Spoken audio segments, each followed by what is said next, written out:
Insight, the stripped back podcast. All about the what, the how, and the why tradespeople do what they do. Get first-hand knowledge and life stories from apprentices to the seasoned professionals. Hear the good, the bad, and the ugly aspects of a tradesperson's life through unfiltered chat, now on Insight, the stripped back podcast. Welcome to episode 9 of Insight, the stripped back podcast, and I'm your host, Stephen Buckley. In today's world, women are breaking barriers and making their mark in every field. But when it comes to the technical trades, there is still a significant gender gap. Technical trades such as plumbing, carpentry, mechanical and electrical are often seen as male-dominated professions. But the truth is, women have just as much potential and talent in these fields as men. Women bring a unique perspective and skill set to the table. So on this episode, we're going to try and shine a light on the positive aspect of having women within the trade industry. And by doing that, we're going to have Kimmy the Sparks join myself and Keith for a special interview on the Overload segment. And later on the episode, we'll have Richard Cockerline joining us to talk about his journey and the challenges he's faced by joining the industry as a mature learner. But before we get into that, here's the next installment of The Overload.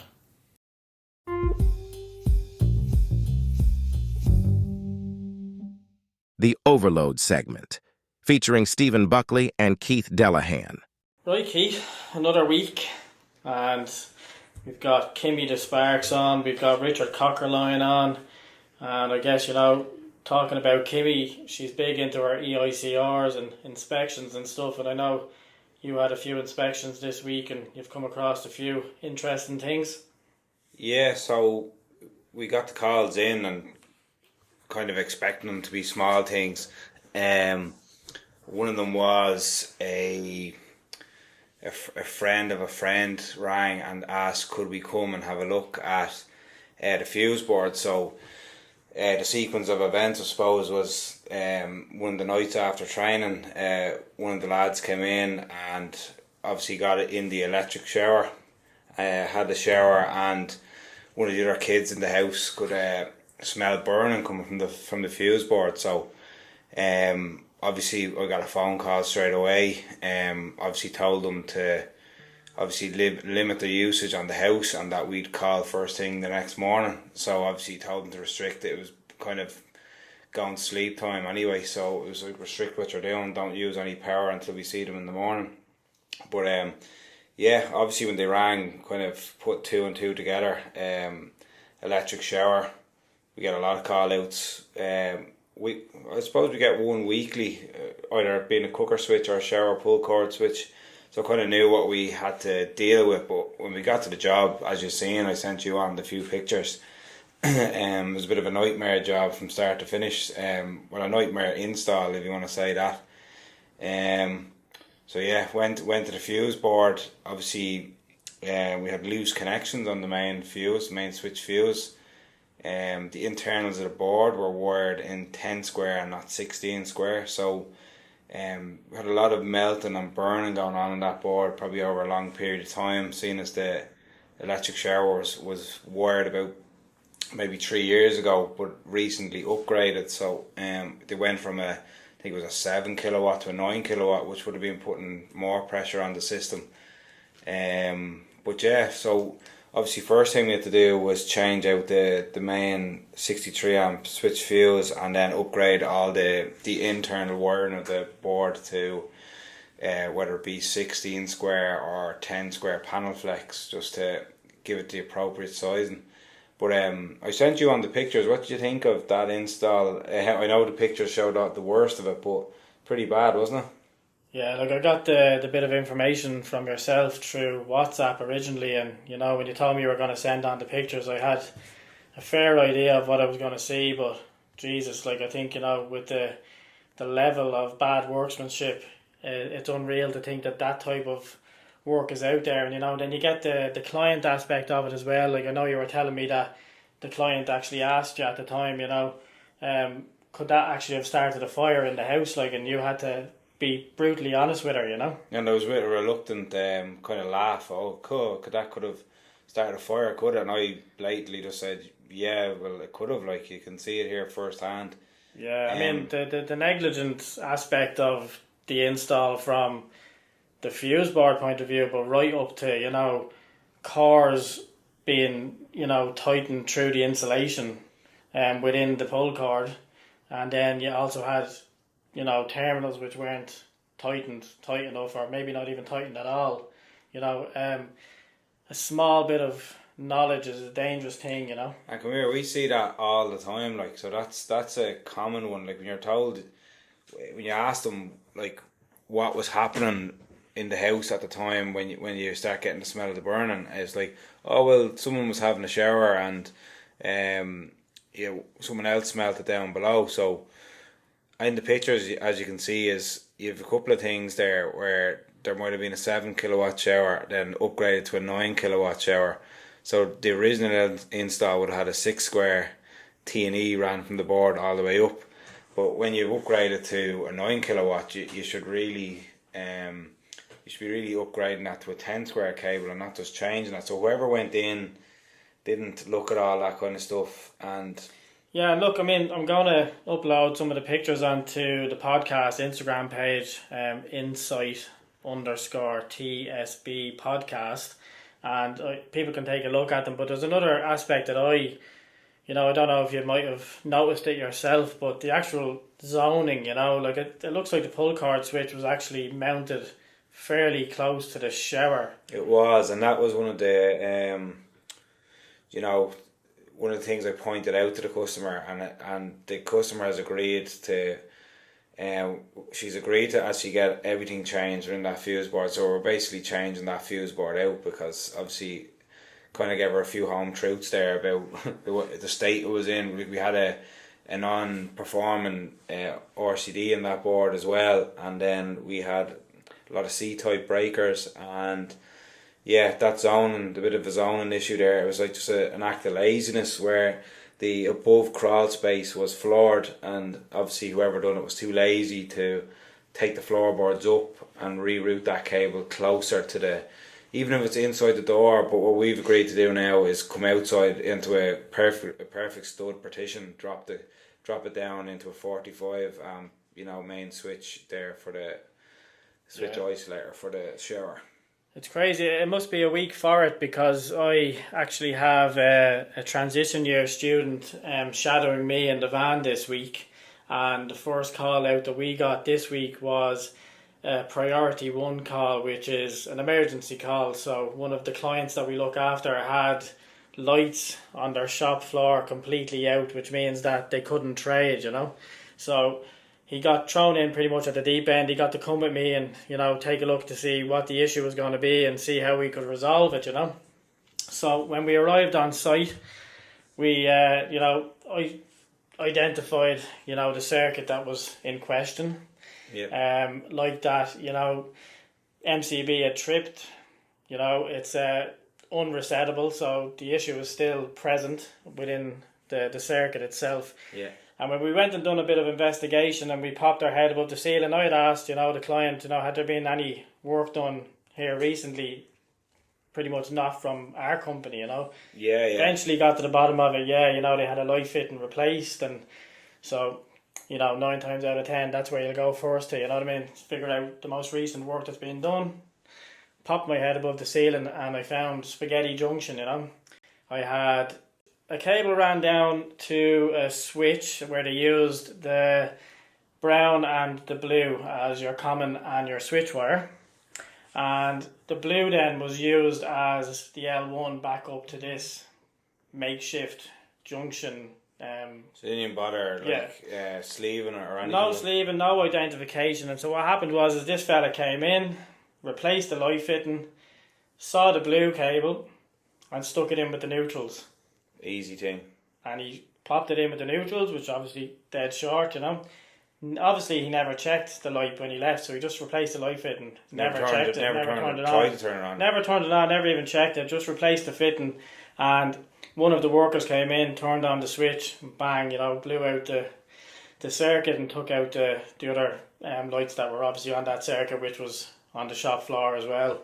And, you know, it was a great insight for the transition year student to see, you know, the type of quality of work that is out there at the minute, to sort of highlight the fact that, you know, knowledge is one thing, but, you know, keeping the, you know, like what you said, marking your cables and integrity. There's no problem using a certain colour if that's the only colour you have, as long as you're identifying it, you know. Yeah. And so like, you know, it's one of those weeks, I think. So hopefully it won't be all bad for the remainder of this week and next week before he goes back to school again. But it's something that he'll be able to tell his schoolmates, you know. He's getting a good insight there into the maintenance end of it, like, and what you do come across. And you had a good one, actually. It'd be a good one to tell the listeners the job you had on Monday, was it? I won't say where it was or who it was for, but the flooding issue. Yeah, so that was actually Friday last week, wasn't it? Was that Friday, right? We had the bad weather on the Thursday evening. That's what it was, yeah. And one of the clients that we look after in a shopping centre that I won't name, the shopping centre got flooded, you know. And the client that we look after actually has an on the floor kiosk, you know. Yeah. And what happened is a lot of the kiosks that were out on the shop floor got flooded up to a certain level, so I had to arrive down to it, get the wet vac out, get in underneath, wet vac everything pretty much that was, like, you know, in the local vicinity. Yeah. Once that was all dried out, we had to get dehumidifiers in, dehumidify everything. Wait around for pretty much, you know. So you went full maintenance man that Full day. maintenance man, doing everything, you know. And once that was done, then, you know, we had to pretty much isolate the kiosk away from the main board that was feeding it, that was in the shopping centre. Test each circuit on the kiosk, insulation resistance, so when fault loop and speeding. So I said, if I'm there, I might as well do everything. Down to RCBO trip times, the whole lot, just to get them back up and running again, you know.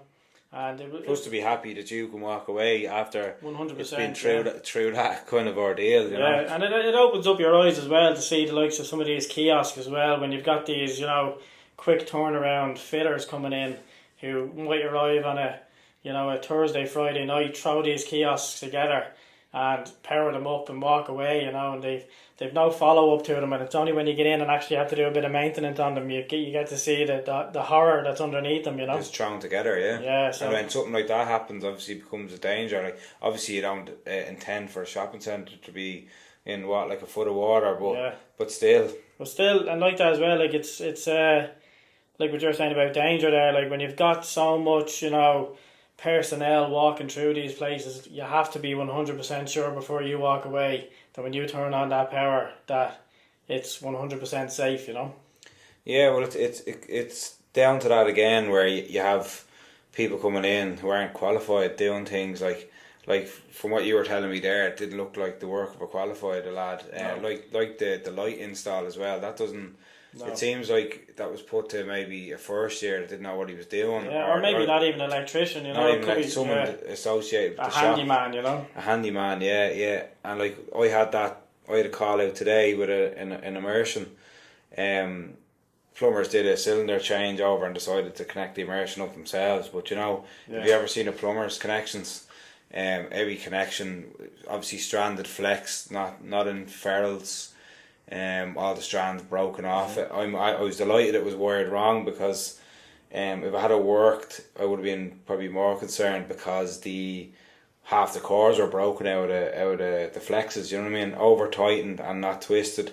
Even if they twisted it, it would have been some kind of an effort. But obviously, I went back and ferruled them all up and changed the switch, like small things down to the surface box not having a PG gland in it, like just an open gap in it and stuff like that. So tidied it up for them and got it working again anyway.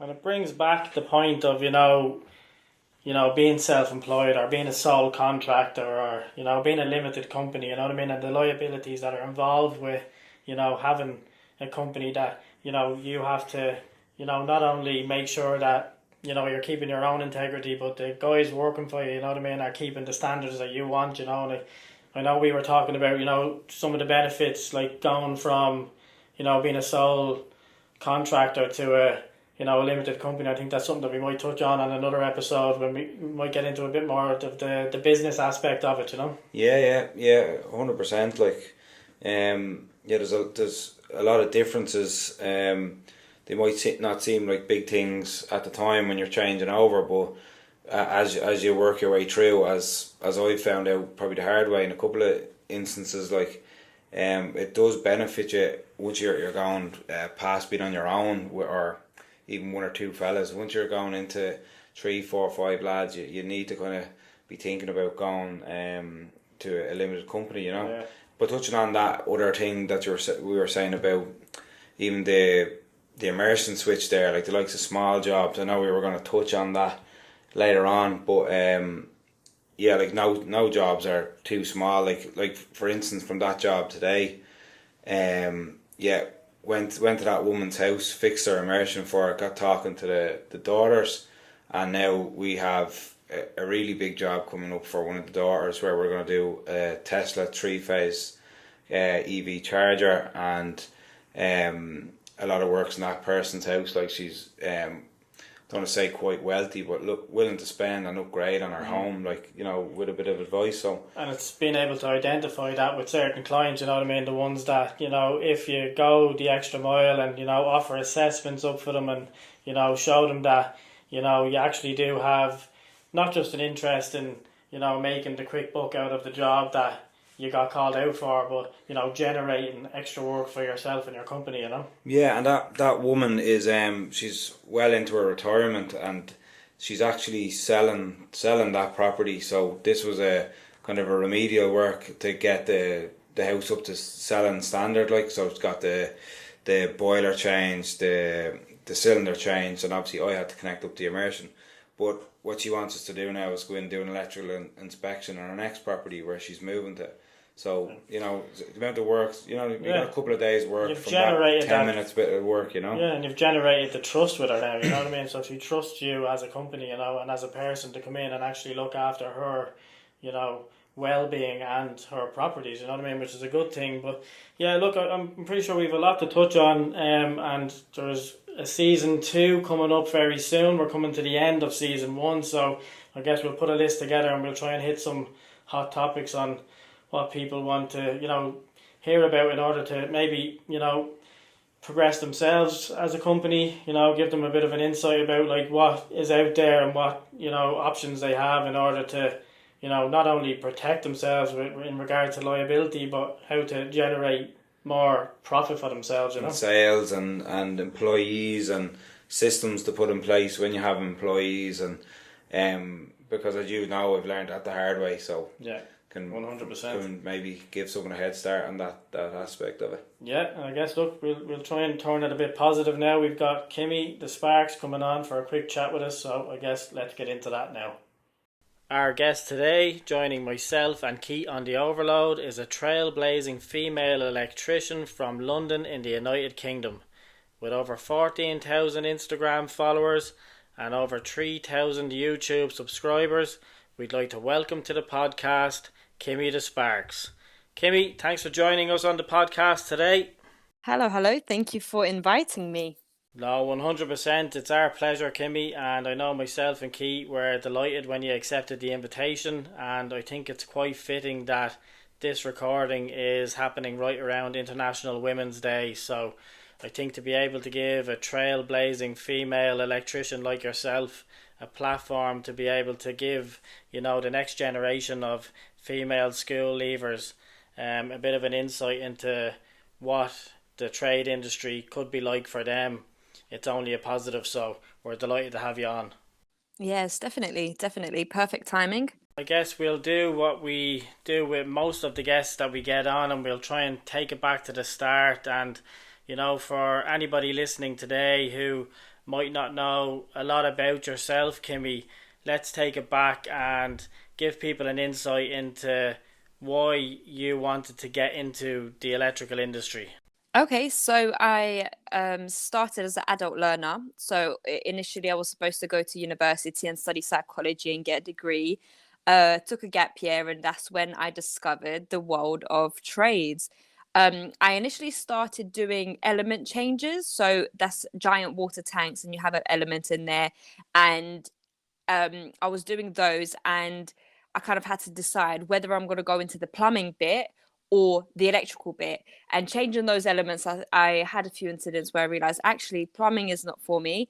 I don't want to be messing around with the water. Yeah. But I did find electrics very fascinating. There was a lot of different formulas involved, and I ended up going down that route. I qualified, and here I am now. It's been nearly 10 years of me being in the trades. So yeah, that's a little summary. And I started in social housing. And that was basically a fast track of everything you can think of. We covered void properties, rewires, emergency call-outs, fault finding, public lighting, interacting with difficult clients at some point. So it really gave me a great start to an electrical career because it covered all aspects. And then eventually I headed out on my own, and I've been successfully self-employed for many, many years. I've only had 2 employments. One of them was for about 6-7 months, and another one was for 5 months. Apart from that, I've been pretty much fully self-employed. Hey Kimmy, Keith here. Great to get chatting to you. Thanks for coming on. My question was, how was your overall experience during your training? Yeah, so I've the initial exams, I passed everything first time. I'm quite good when it comes to academic stuff. The practicals as well, I'm really good at picking stuff up. However, I did stop my electrical career before I got my AM2. It's not a requirement to have the AM2 assessment, which is sort of like the final seal on a qualification, but it's never been necessary until recently, 2 years ago. NIC and NAPIT, they changed their regulations to now request for all electricians to have AM2 that want to become an approved contractor. So I'm actually going back to college to finish my AM2 just for that reason, and then I'll be able to get one of those gold cards that everybody flashes as a status symbol for a Sparky. So I can't wait. That I should be starting that towards the end of this month, and then hopefully by summer this year I'll finish my full training, I guess, that I never really needed. But it's always good to go back to college and top up your qualifications. Yeah, look, can you remember at all, when you were obviously leaving school, was there many supports or promotions in place that would have encouraged females into the industry? I'd say none at all. I never even knew tradespeople existed. I didn't even think about it. I just kind of thought homes were just there. I didn't even think of the process that goes behind building a home, installing electrics and plumbing. So yeah, as a school leaver, that was not an option. Maybe some of the boys heard about it, but definitely did not hear any females, or when we had our discussions with the teacher that help you plan your life after school, no trades were ever mentioned, interestingly. So it was just something that I luckily discovered on my own once I left school and college. So Kimmy, what did your family think of you going into the trade industry when you told them that you were thinking of becoming an electrician? They thought it was a joke. My nan was upset. She wanted me to be a history teacher. And it was quite funny. I went to visit her, and I was there for the summer for about a month. And she goes to me, "Oh, well, you're not worried about, getting back into work and so on and so on." And I said, "Look, as a Sparky, I make literally like 5 times the wage of a history teacher." She laughed. She didn't believe it. And I said, "Look, I'm also self-employed." And she couldn't comprehend how that worked either. And I said, "Look, I've always got jobs waiting for me, and I will always have work waiting for me. It's not like a history teacher. No offense to history teachers, but it's not like I have to be in term and there's not many options. With an electrician, there are endless possibilities and endless work out there. So yeah, my family found it quite bizarre that I had so much flexibility and the earning potential for a female especially, and that people actually wanted to book me. That was a concern for them as a female, if it would work. And yeah, it has. Yeah, and I suppose like the rest of us, like I'm sure they were when he realised he could start getting a few freebies out of you, I'm sure it wasn't so much of a problem or an issue anymore. Yeah, I think when I first mentioned I'm sponsored by Hilti, I mentioned it to my dad, and he's like, "The Hilti." I was like, "Yeah." They're like, "It's like, what do you mean?" He was so confused that this was a possibility. I said, "Yeah, this is real life.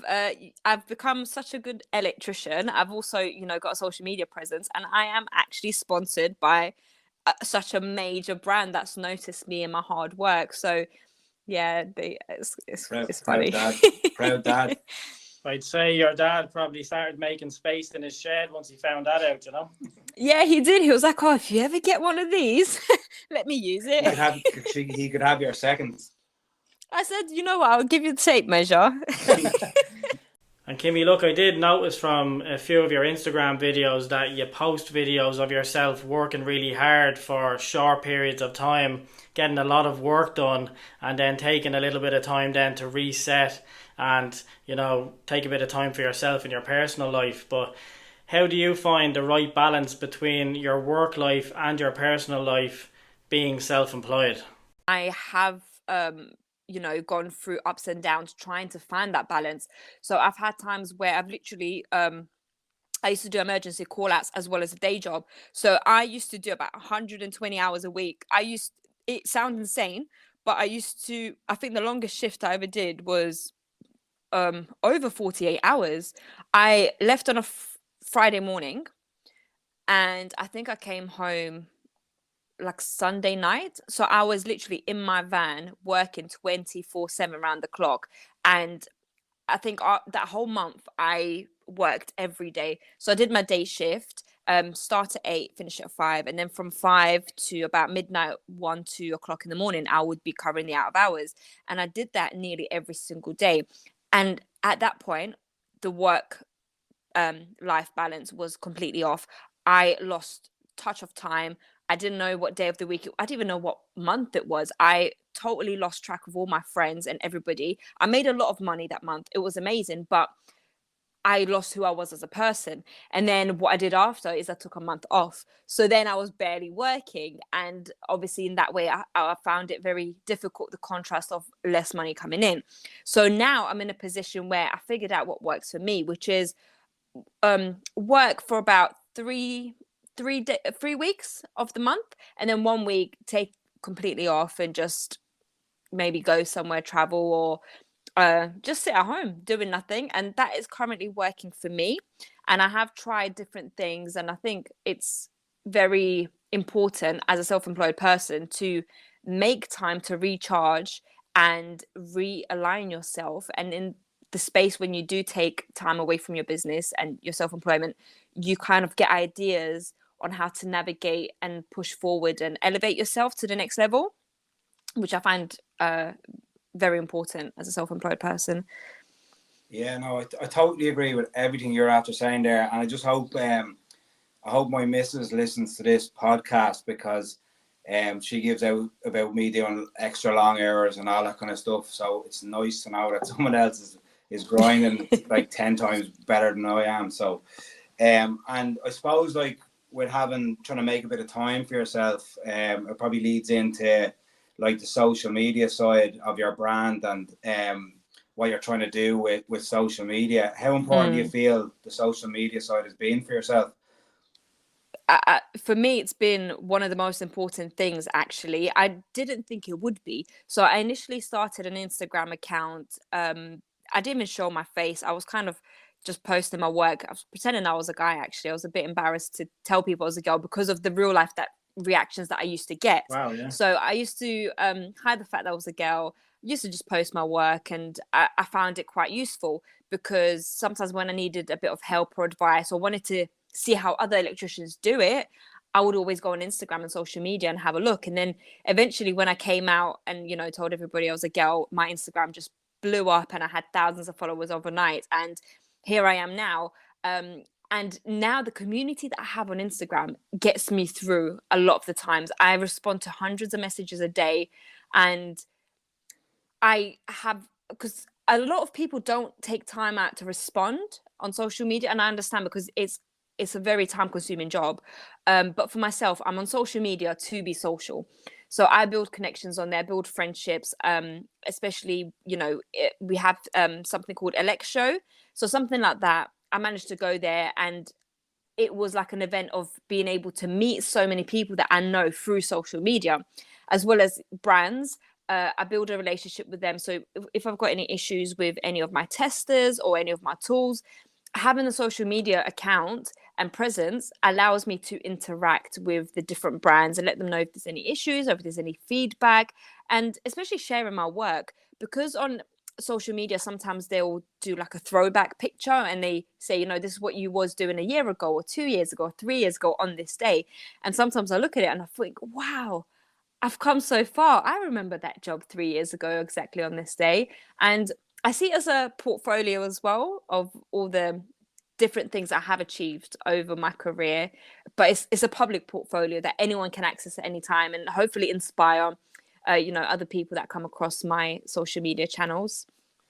Yeah, I 100% agree with that, Kimmy, because when I started my original Instagram page, Insight Electrical, it was literally just, like you said, the picture of the logo, and I was posting up, wiring diagrams and, pages from regs and stuff, just to help other people out that might need help within the game, And, yourself, you can walk into CEF and somebody starts calling you Insight rather than Stephen, So it's probably, I was actually in with them yesterday, and you're famous in there. Are you the podcast boys? Are you? So no. Yeah, it just by put the community that Instagram has, elevated the trade industry 100 times greater than it's ever been. And I think, I started off putting stuff up on Facebook and, even TikTok now. You're always going to get the trolls coming in, but I think Instagram has some sort of guard around it where people, we all look after out for each other, Yeah, I feel this. You know what? It's funny that you say that, because I feel the same. Because I normally post the same video on TikTok, YouTube, and Instagram. And the comments that I have on the different social media channels are completely different.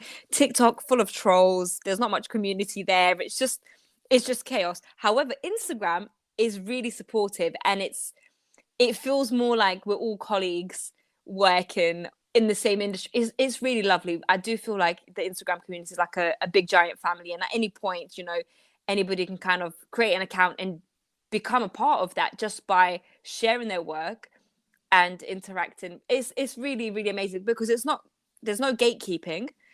It's open for anybody new to the industry to just join this Instagram community and just receive help and advice from everybody else and support, which I think is beautiful.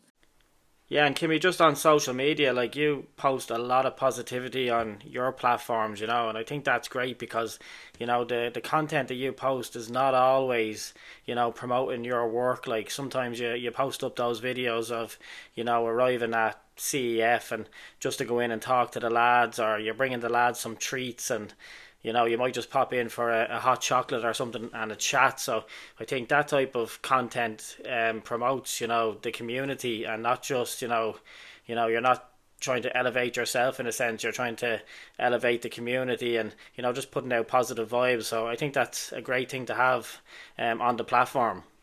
Yeah, I do try to keep my Instagram account like that, where I show, rather than being a page that shares technical knowledge specifically or just strictly electrical content, I've always seen it as sharing what it's like to be a real life electrician. So not just showing the electrical work, but showing the bits in between, which is networking at your local wholesalers, the kind of, maybe shopping for the materials, things like that normally people wouldn't really share. They would just kind of, show themselves installing the socket before and after, this is the materials. But I like to show the, behind the scenes of what it's actually like to be in the trades, and the little chit chats that you get at work, and these kind of things, trying to show a more of a real life aspect to it. Kimmy, to date, you've kind of become kind of a role model in the industry. I suppose my question to you is, have you had any role models in your career so far yourself, or someone that's kind of influenced you into becoming an electrician? I think one of the first original people that I really looked up to was the QS at the company where I originally started. And I was, I was young, straight out of college, and the way he was very appealing to me, because he was a QS, and he was, at older age. I'm not sure how old, but he's been doing electrics for many years, probably over 20 years, and he got to a point where he literally just sat in the office all day eating biscuits and typing up certificates and doing whatever else and looking after everybody else. And I thought, wow, I love that. And sometimes he would go on site, but if there was any job that needed steps, he would just put down ladders required, send the job to one of the other boys. So I'll start now, and in 20 years' time, I'll be just like him. I'll sit here, drink my tea and biscuits, and I'll be able to check on everybody's work. And that really inspired me. It was something silly, but yeah, and I've seen him since then, and it's quite cool. He inspired me a lot because his knowledge was intense. He just knew the regs off by heart as if it was his holy book. He was very inspirational. He's a nice guy as well. He was a very good QS. And then since then, I think other people that I've seen in the trades, just how they run their business, that's inspired me, because myself, I've never really had the ambition to start my own business and employ other people. I've tried it before, but it wasn't for me. I didn't really like the responsibility of, having to be responsible for so many different people's wages and so on and so on. But when I do see a successful business owner, electrical business owner, I do get inspired. And there is a lot of people that I've met throughout my journey that I've seen do their business and do their electrical journey in different ways, electrical career. And that's inspired me as well. But it would be very hard to, name any specific people, because I think with my perspective, every single person that I come across that does electrics in one way or another, they inspire me, whether it's how they organize their bag, or whether it's how they wear their uniform, and be professional, or whether it's their amazing cool van with like matching LED headlights or something. So, every single person I think I come across in the trades inspires me in one way or another. Yeah, people that are taking pride in their work and stuff. I suppose all you have you just jogged me memory there when you were on about that guy the older fella. Like we had when I was doing my apprenticeship, we had an older fella. He was nearly retirement age, and he would have taught me a lot. Just when you mentioned the step ladder thing there, this guy was along the same lines where, if anything was too strenuous, he was passing the work on to me. Now, it was just me and him in a van, but I remember he was the type of guy that he was the first to lunch and the last out of lunch, but I was kind of by his side, so I used to get extra long lunch breaks. But we did housing estates, so like you'd be on a first fixed stage, then moving on to second fixed stage. So when the second fixes were done, you'd be starting on more first fixing. So we were walking up through the estate one day, and like I was only a second year at the time, and he just sits on the wall of this house that was occupied by the new owners, and he just threw me an RCBO, and he just said, "Go in, Mary needs that RCBO changed." And I'd never changed one at that stage. And he was like, "Go on, you know what you're doing. I've taught you in the houses before. Like, go on in, just do it." And so he sat out on the wall eating his sandwiches, you know what I mean? So literally knew you have to throw you in the deep end. And like that's when you do most of your learning, I think. You kind of just jogged me memory there.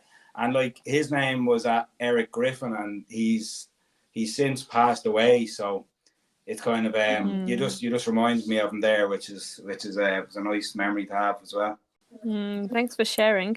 I think with it being around International Women's Day, I think it's probably fitting as well to touch on, the stigma that is around women within the trades. And I was just wondering, you do get stuck in, Kimmy, and you do pretty much, promote the same amount of work that I would see a man doing online, and maybe even doing it to a better standard, if I'm honest.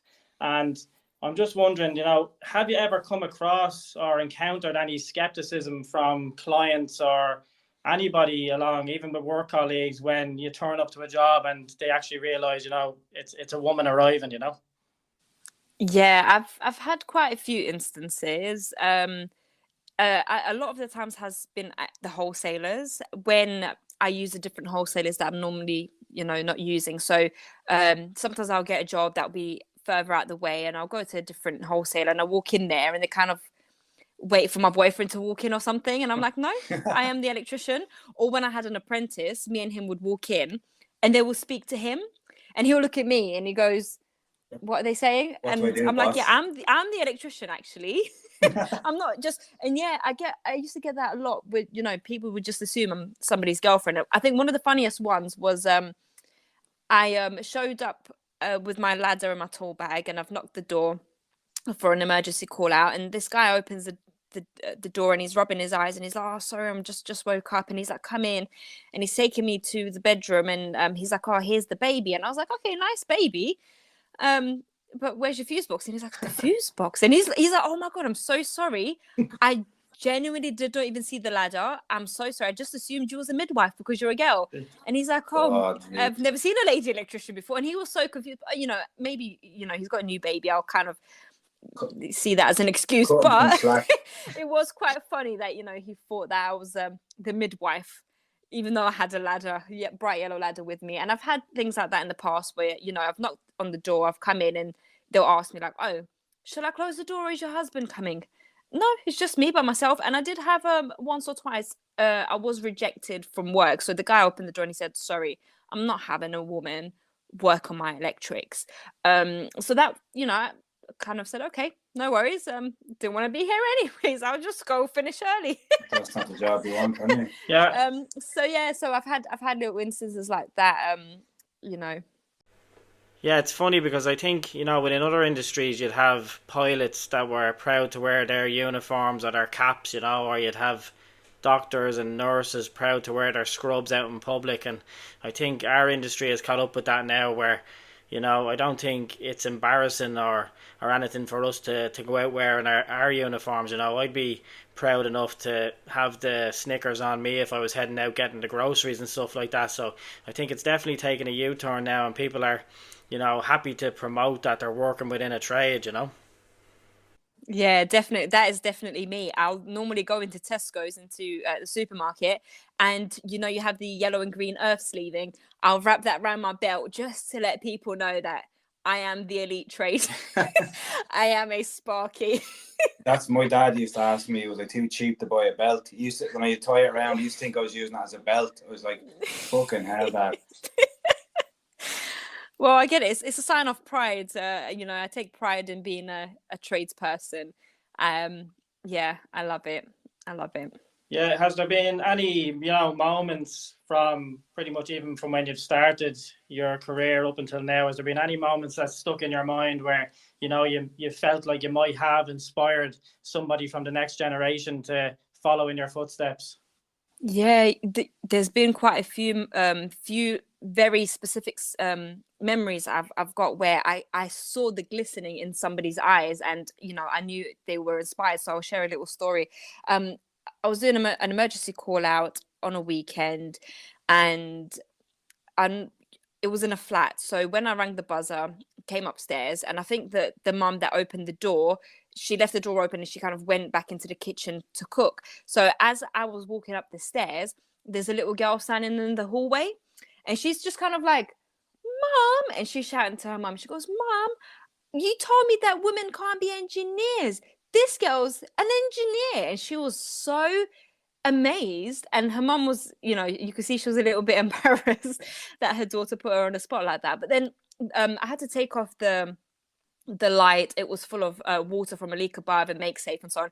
And the whole time I was there, the little girl just kept kind of running in, smiling, waving, and just running off. And she just looked really amazing. She kept, you know, making comments about, wow, I didn't know women can be engineers. This is amazing. So I definitely feel like I planted a seed in her mind. Who knows? Eventually, she might, you know, become a firefighter or whatever other person in a male-dominated industry. But I do feel like, you know, that kind of inspired her. And I've had quite similar stories where it always sticks out to me when it's the little girls that kind of go, "What are you doing?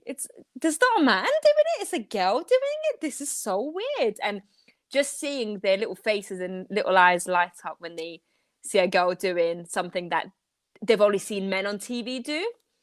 So, yeah, very special. No, look, I think, you know, there's women in the trades right now that are trailblazing, and I think definitely you are one of them. And, you know, it's the adverse situations like that where you actually can inspire a child or somebody coming up or somebody leaving school, and I think, maybe there isn't enough being done actually through the government or through, schools at the minute to encourage that, in a more formal way. And like, do you have any ideas or any type of, things or options that you feel that could be done to maybe promote it a lot better before they actually, are pushed into a different sector?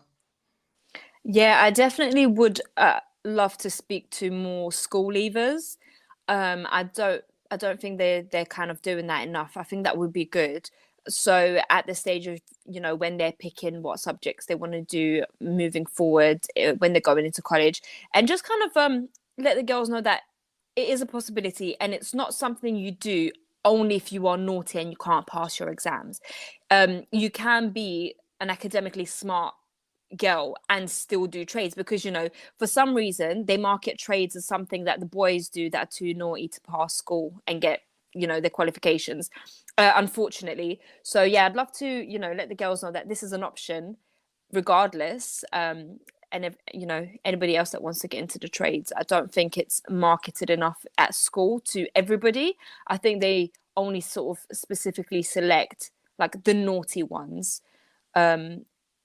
based off my past experiences where I've gone into schools to speak, and it's always been the naughty kids. It's never been the whole year group in general, unfortunately.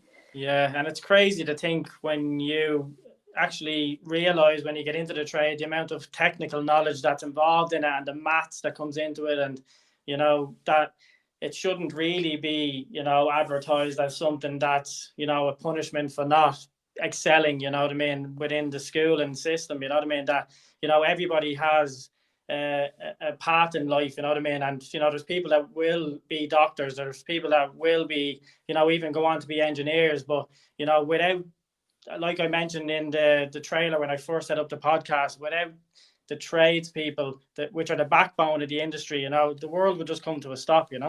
Yeah. Right, Kimmy, I have a curveball for you. What Ooh. electrical work do you not like doing or do you dislike doing? So this is one I rediscovered that I hate very recently, which is literally over the last week.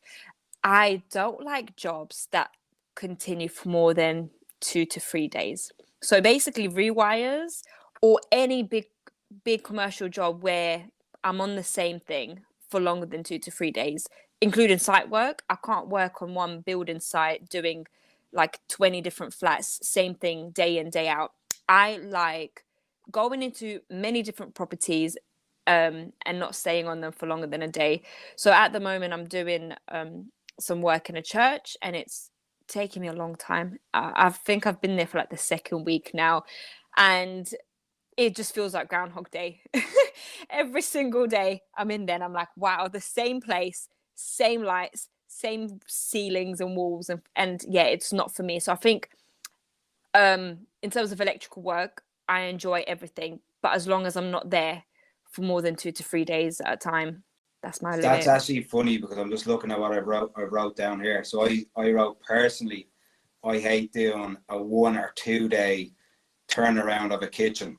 It's literally the opposite. It just shows you that different floats for different boats, you know what I mean? So it's whatever you're into, kind of. So that's hilarious that you said that. Yeah, like, and I wonder, does that relate to like people's attention spans? It does. I think a lot of the tradespeople have ADHD, whether they're diagnosed or undiagnosed, and it's sort of, we're on the go. We like to be on the go, and being on one job for longer than a few days, my attention span is like, we're here forever. Yeah. And I find it hard to comprehend. So I do prefer call outs, in and out, entertaining, so many different things, so many different people. It kind of works better for myself. But again, this is the amazing thing about trades. There is something to cater for every personality type. Yeah, and I suppose like the quick jobs are quick satisfaction as well. Like where you're going in and you're doing it probably like a fault instant gratification. Yeah, exactly. I did one today where a plumber connected an immersion switch, and he just made a complete hames of it. And you know, within 10 minutes, I can go in and tell the person, oh, that he actually made a complete mess of that, changed the switch, got it back up and running, and now, you know, instant gratification there, like, and a happy customer as well, because this has been rambling on for 2 days, you know. And like talking about big jobs and small jobs, I was watching one of your YouTube videos, Kimby, where I think you were on a small job that you were only doing, I think it was probably only going to keep you there maybe for 1 day, or it was a low earner for you. And just by, you know, using your initiative and being proactive, you were able to, you know, change that job into a bigger earner job. Yeah. You know, and I'm just wondering, how important do you feel it is to be proactive when you're on a job, you know, and looking to generate work for yourself? So as a self-employed person, it's a must. I think this comes as a part of being entrepreneurial. But the way I see it is, I'm here to help the landlord. The landlord needs these things done. And who better than myself to help them out? So, you know, I went to the job. It was an EICR. That's all they wanted. I went in there and did the EICR. And then I was like, look, your fuse board is outdated. It doesn't need to be changed. But while I'm here, you know, we can get it changed because it's outdated, but it passed. So then he's like, okay, we'll change that. And then there was remedial works that needed to be done. And he's like, okay, let's just do it all in one go. And then I checked the other certification that he needed. And I said, look, I can also provide that for you. And then it turned into him only having to deal with one contractor, which is myself, for the whole job, which he found very convenient. And I've worked in his other properties, which he also liked, because I've got that trust with him now. And for myself, it generated all this work. And by the end of it all, his property was to a great standard. And now he knows for the next, let's say, 5 to 10 years, hopefully he won't have to do much, because it will all be, you know, upgraded and updated to a good standard. And a lot of the properties I go into, I like to let them know that, look, I have all these services I can offer you. Let me know which ones you need, and I am here to help you. Because it's not like, you know, I'm trying to generate money and income out of things that don't need to be done. I always let them know this is what is a must and this is what is optional. But if you have it in your budget, now's a great time to do it. Let's get it done. And a lot of the times I will go into a property and I'll let them know, look, you will need to get this changed soon. So if you start saving now, in 3 years' time, you'll be able to get this work done, and so on and so on. And because I'm in it for the long term, I've got clients now where I am reattending a few years down the line, and I'm like, you know, let's get this changed down. They're like, yeah, thank you. We have been saving. So I just had this job last week. I went there 2 years ago for inspection, an EPC, an energy performance certificate. And I did tell him, look, when your EICR expires, you will need to change your fuse board and do a few little bits. And I, you know, gave him a little pre-warning. I said, look, start saving now, because it will cost, you know, around $1,500 and so on for all the materials and everything that you need, and smoke alarms. And he said, okay. And he's been saving. So now that he needed the EICR done, he booked it with me, and he had the funds there set aside, and I, you know, benefited from it. And he also benefited from it because he got the job done. But yeah. One of the questions that came in from Instagram when we put up the story on the Instagram page was, as a female, is it difficult or scary doing your social housing works, especially during the late nights or dark evenings?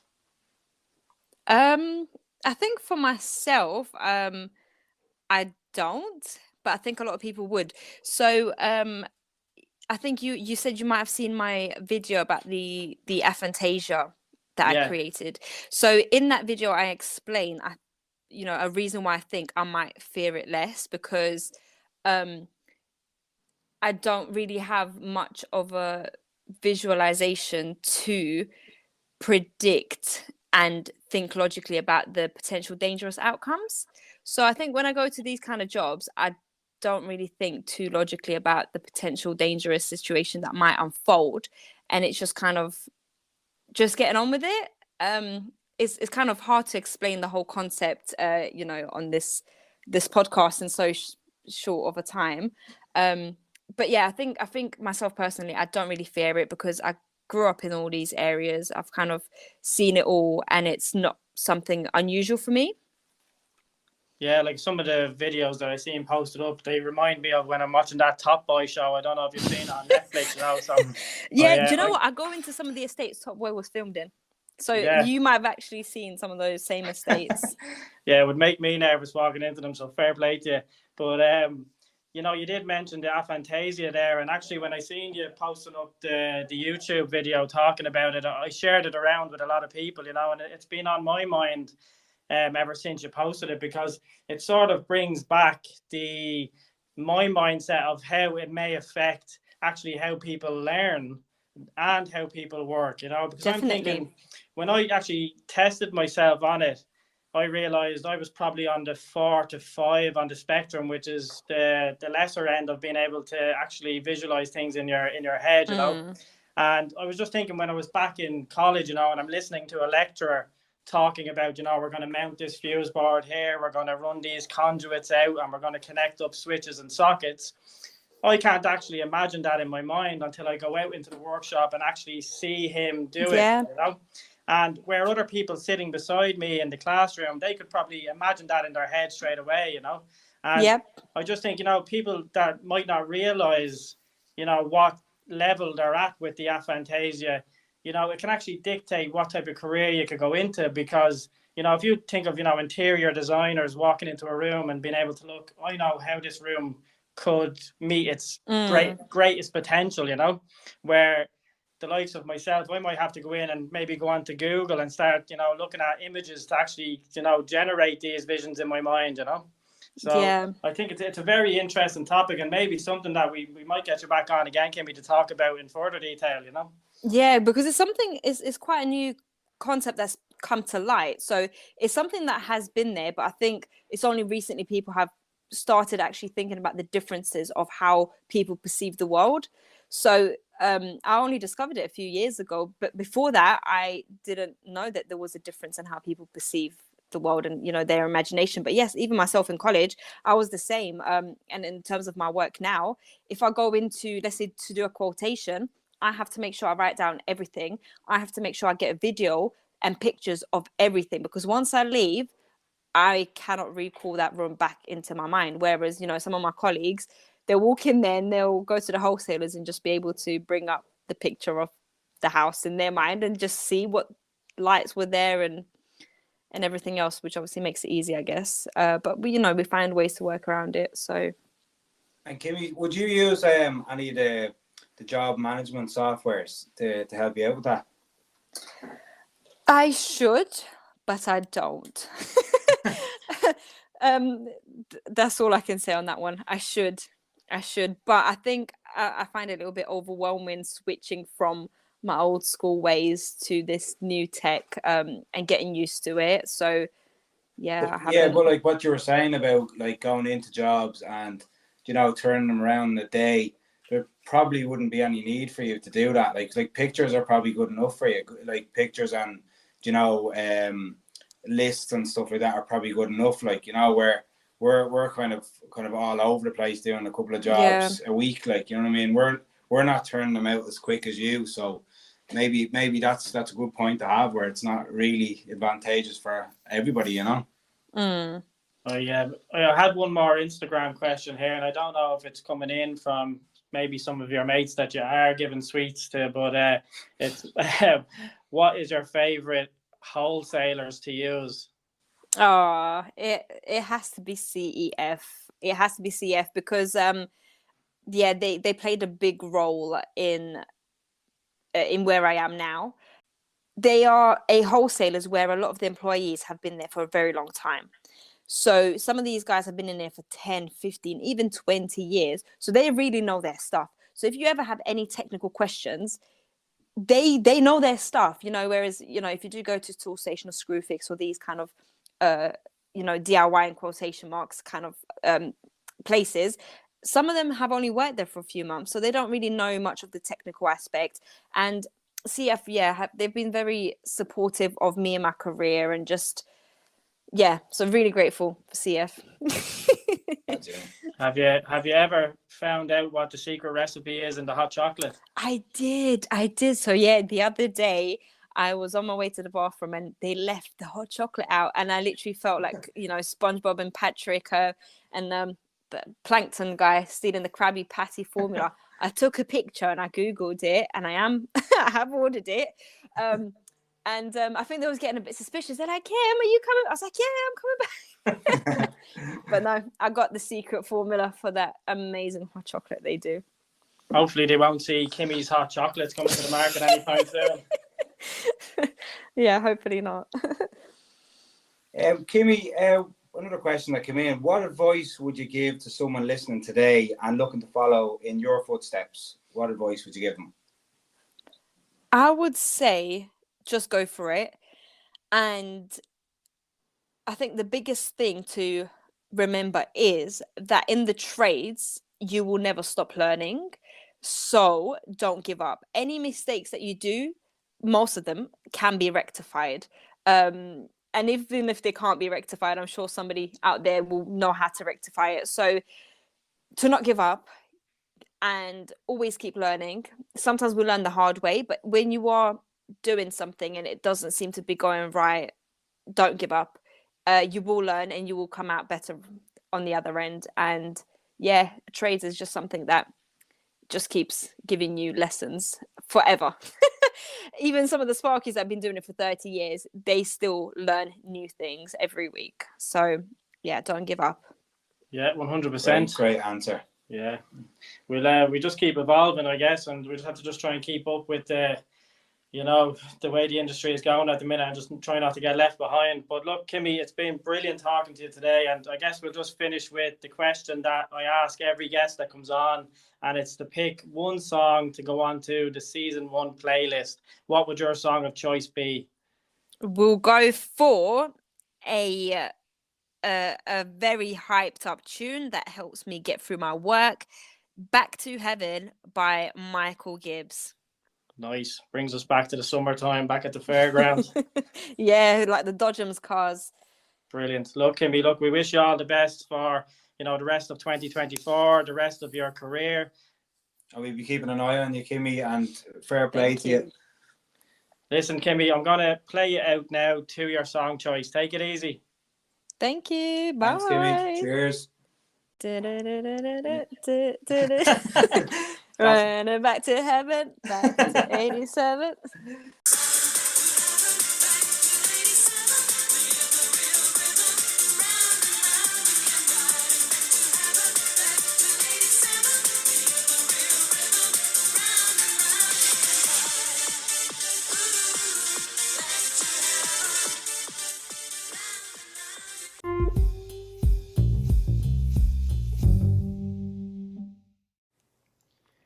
Right, that was a great chat with Kimmy. I think, getting her perspective from a female within the industry, and it's fitting, obviously, with the week that's in it with International Women's Day.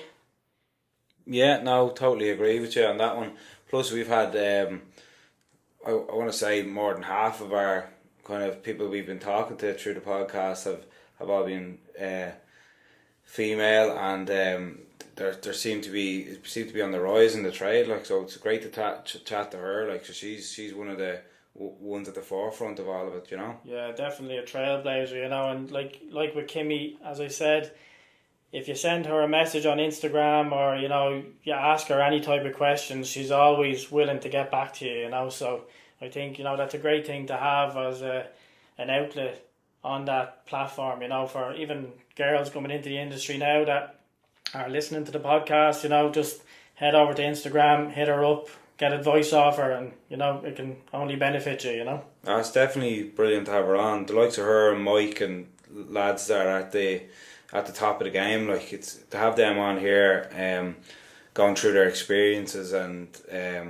things they're doing day to day and their processes. I think it's quality content for anyone thinking of getting into the game or that are in the game. So only good things from getting these type of people I think that's what the podcast is for, isn't it? It's a platform, it's not only myself and yourself, sort of talking about what we do every week, but it's, giving other people a voice and, being able to share a message that's going to encourage the next generation in, Yeah, and they're all different as well. So they're all different parts of the trade as well, and different experience. So they might hit home with more, people that are listening. Like, it's not just us talking about our days today. Like, I'm domestic, you're maintenance. It's going further than that with these other people coming on. And I think it can only get better. And it's just a quick. I just want to touch on a point that we do have a competition live at the minute. Over on our Instagram page, where we're giving away a set of Hager screwdrivers, and Keith asked the question on the last episode 8. So if you missed it, head back over and give it a listen, get the question, and I think, as far as I can remember, the answer is on episode 5. So if you get the answer, head over to the Instagram page, insight_TSB podcast, and stick your answer into the comment section of the competition post, and the winner will be announced on season 1's finale, episode 10. And I really think they should definitely go and get themselves in on that competition, because I'm using that set of screwdrivers at the moment, and high quality screwdrivers. Yeah, 100%. I'm a bit jealous now, actually, looking at you using them. So I think if anybody gets them now, it'll be a great asset and a great addition to their tool bag, But look, I know you're hanging around, and we've got Richard Cockerline coming on, and I know you were interested to stay on for the special interview and have a chat with Richard. Yeah, no, I especially wanted to stay on for this one because listening to his story and where he's come from, and just a bit more different than the usual that we'd have on, that have gone, from a young age through the apprenticeship schemes and stuff like that. He's coming from a completely different angle, where he's seeing how he could better himself in, I'm not going to say at an older age, but like at a more mature age, Yeah, mature. Where most people will be afraid or not brave enough to do to take the step. Yeah, well, look, knowledge comes with maturity. You know what I mean? So I think it's a great thing to have, and as I said, he's an avid supporter of the podcast, and he's a follower that I've been able to link in with through Instagram for a long time now, and he's never shied away from getting in contact with me and asking me questions, and he's been able to answer some questions that I've directed towards him. So I guess we'll just get into it now, and we'll welcome Richard onto the special interview segment.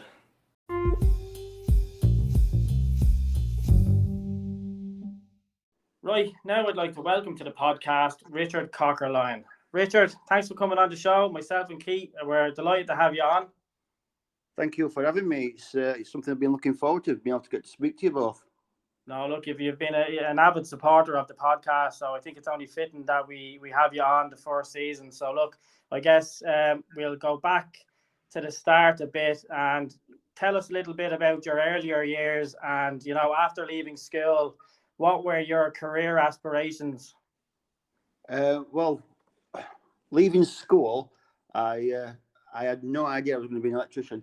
I actually wanted to do science, and the science course only lasted 4 weeks before they shut it down. So I had to pick something else to do, and I didn't have a clue what I wanted to do. So I did sports, which, if you see photos of me now on Instagram, I'm not very sporty anymore. So I've had, from there, I went into landscape gardening. From landscape gardening, I opened and built a nursery, a horticultural nursery, with my dad, and we ran that for quite a few years. But before he did that, him and my granddad had both been painters and decorators. So when we shut the nursery down, he took me on and retrained me to be a decorator. Yeah. Hey Richard, it's Keith here. Anyway, what was the motivator that made you want to pivot and look for a route into the electrical industry? 2008, we had a Christmas where the clients couldn't pay us because all the other trades had overcharged. So they said they were going to do the decorating themselves. So I turned around to my dad and said, I want to be one of them trades that's getting paid first. Well, in fact, it was 2 Christmases where we didn't get paid by clients and through the decorating. So I decided I wanted to be something that would pay. So it was either going to be a plumber or a spark. And when I went to college, the college could accommodate me for the electrical course. And so in 2010, I went back to college, to night school, to start my journey as an electrician. I'd always done bits and pieces in the past when we had the nursery. And looking back at it now, some of the things that I've done, and I now know I shouldn't have done, but hindsight's a wonderful thing. I wanted to earn money, and being an electrician seemed like a good way to earn money. Yeah, and I suppose leads on to the next one then. How did you find the process of entering the industry as a mature learner? Difficult. No one could give me at college a definite route that you needed to become an electrician. They threw around different courses that you could do and different qualifications that you needed, but no one could say you need to do A, B, C, and then you'll be an electrician. It was like, well, you could do this course, you could do that course. So I just jumped at the first course that was available, and spent 3.5 years at night school, just going from course to course to course, to eventually doing my MVQ and then my AM2 and getting my gold card. Yeah, and look at, at any point during your training and, the struggles that you mentioned to try and get and gain experience, did it have any effect on your mental health, or did you second guess the choice that you made? Sometimes I did second guess myself, thinking I'd have made the right choice, because I found a lot of people locally would take advantage of me in a way. I'd go and work for free or for not a lot of money to try and gain the experience. And I found they were just using me for labour. I wasn't gaining any experience, really. I was just being used as a pair of hands. And you think, am I doing the right thing? But when you've got a good family behind you, and they say, no, keep going. You're doing the right thing. And they back you up and help you out when you're feeling a bit low. It's good to have them behind you. Yeah, and you talk about having your family behind you and having that support, but do you feel like there was enough official supports in place for mature learners in regards to advice and guidance on how to navigate the process? No. Simple question. It was hard to find what you needed to find. The college, I suppose, like most places now, understaffed and underinformed. We were constantly fighting a battle to try and find out what we had to do and how we needed to do it. I think today's mature learners, because I've spoken to a few, they're getting a better deal now than what I did. There just wasn't the information there. I mean, I suppose now with social media and everything else, it's a lot easier to find out what you need to find, and there's a support group there if you're on social media for the help that you need. Yeah, good answer. Richard, do you feel like the overall experience you had throughout your training has benefited you in regards to strengthening your resolve and I suppose your mindset? Definitely. You've just got to keep plodding on, even when you're finding it tough.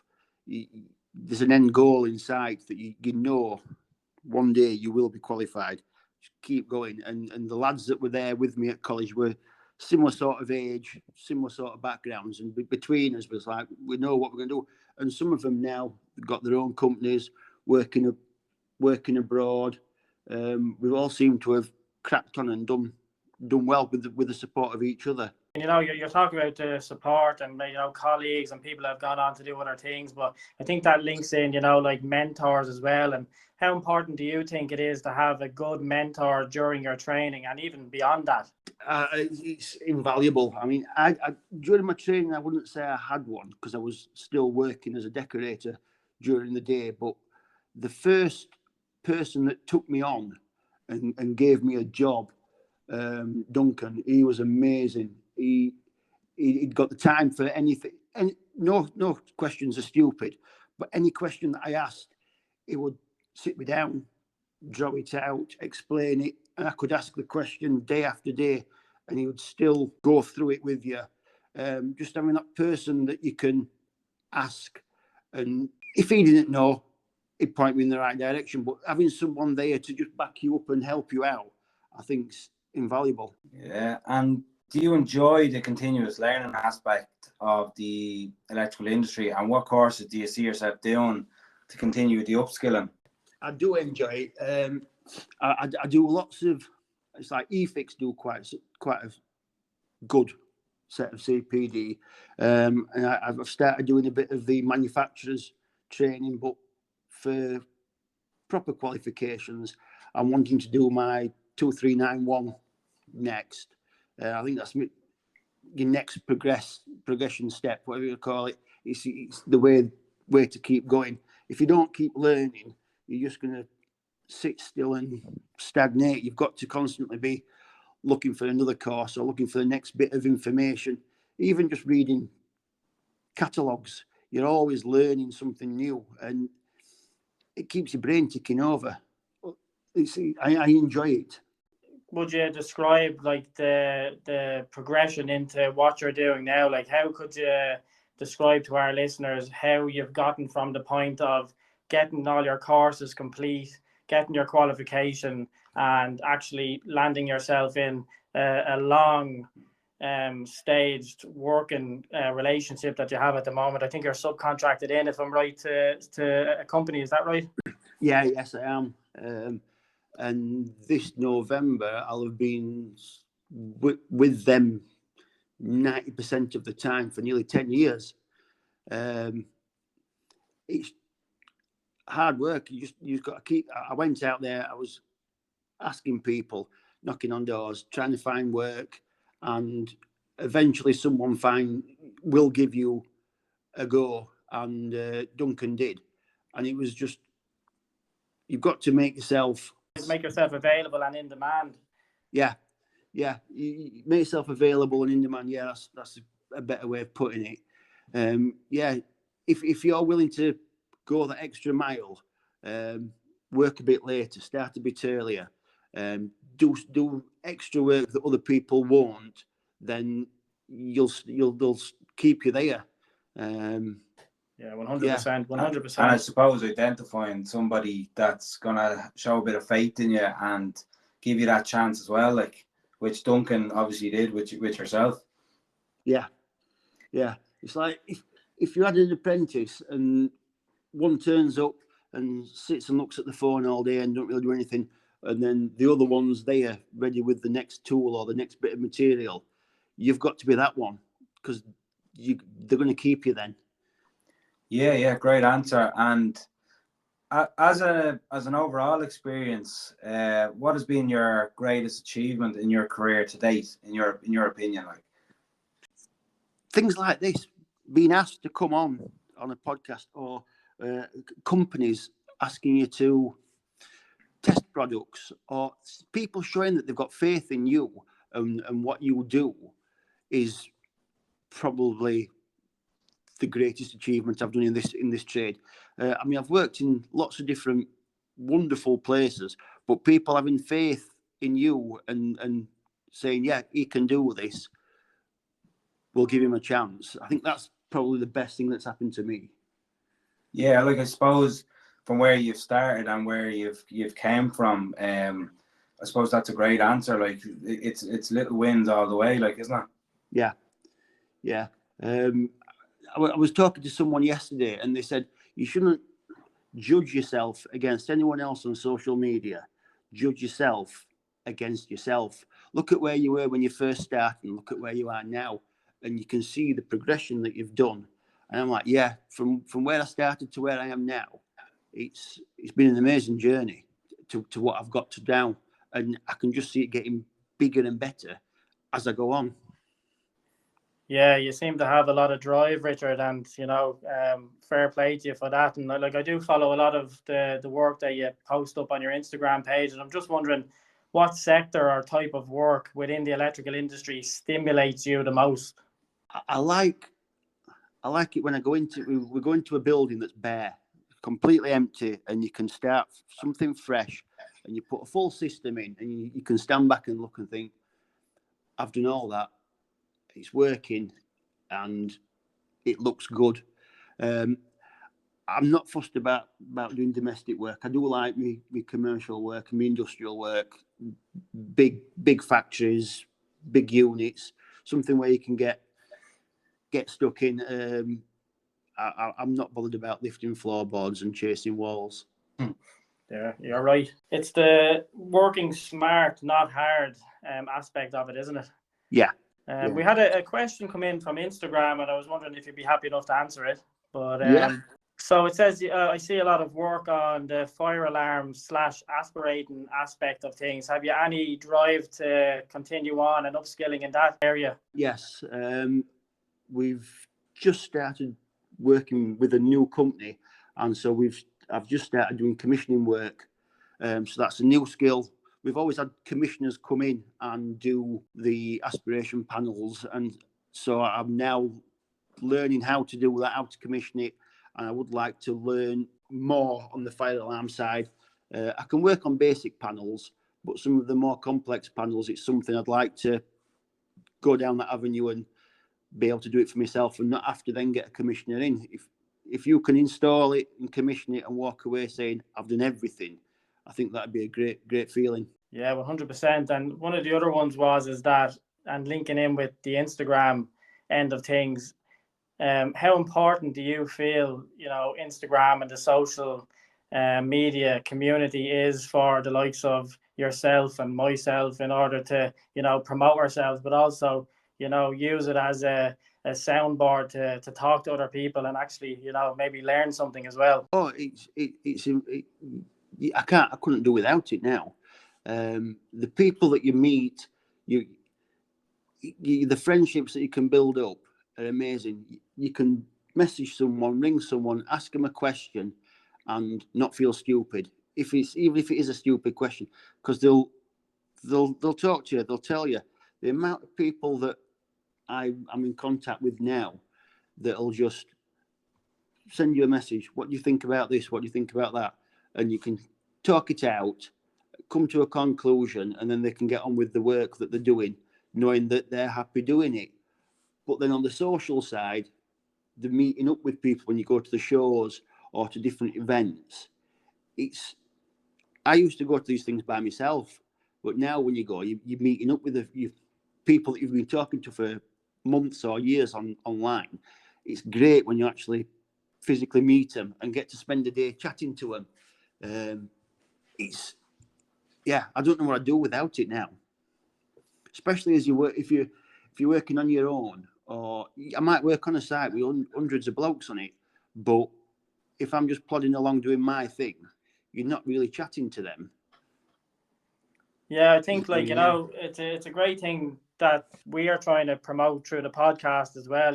It's the community aspect of it. It's getting people on and, sharing their knowledge, giving people, who might see Richard Cockerline's Instagram page, but not know who the Richard Cockerline is. And it's been able to give that person a voice, you know what I mean? And somebody listening today, hearing your story, it could resonate with them. And, they might, decide like, well, if Richard can do it coming into the industry late, maybe I can too. So it's little things like that are a goal for us as well, Oh, yeah, definitely. I mean, I was, 28, 29 when I started to retrain. I'm 45 now. It's never too late to start. If you want to do it, just do it. And there's plenty of people out there on social media that'll help you, support you. I mean, I get apprentices, I get sparks, ask me for advice or ask me what I've been doing from what I've been posting, and you just tell them. But I'm the same.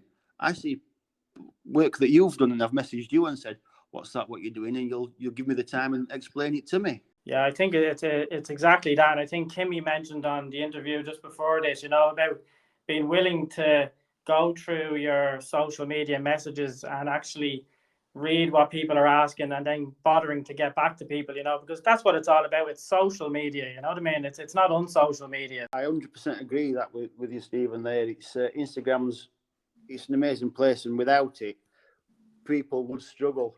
I mean, you can get along without it, but it is an amazing place to be, and a platform that all trades should be on, just for the friendship and the information that you can get. Yeah, totally agree with you, Richard. And I suppose for anybody looking to tie in with you or pick your brain or get advice from you, where can they find you? On Instagram, it's r.cockerline.elec. Message me on there. I try to get back to everyone as soon as possible. If I'm busy, it might be a bit later in the day, but everyone gets the message, no matter who you are and what you ask. I'll end with the final question, which I know a lot of people do love, and I'm picking songs to go onto a season 1 playlist, and each guest gets to choose one song to go onto it. What would your song of choice be? It's the hardest question out of all of them, this, but it would be, out of two of them, be Don Thomas, Come On Train, a bit of Northern Soul. Brilliant. I'll get that one on. And look, Richard, myself and Keith, we wish you all the best for the rest of 2024.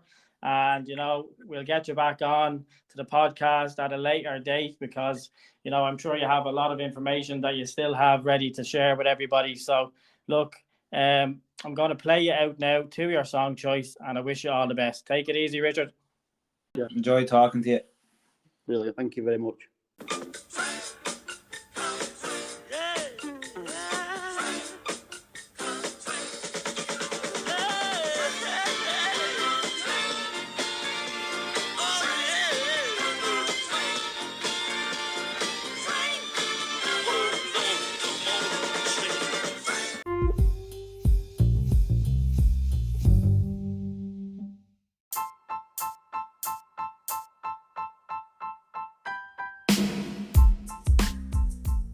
Right, well that's just about it for episode 9, and I just want to say a massive thank you to both of our guests who joined us on the show today, Kimmy the Sparks and Richard Cockerline. If you liked what you heard, come back next time for another instalment of The Overload with Keith Delahan, and we've also got a special guest interview with Canadian welder Courtney Shard, who's going to talk us through her journey and how she blends her work skills with her passion for art. So head over to wherever you get your podcast and give us a like and follow to be notified when new episodes drop. Take it easy, everyone.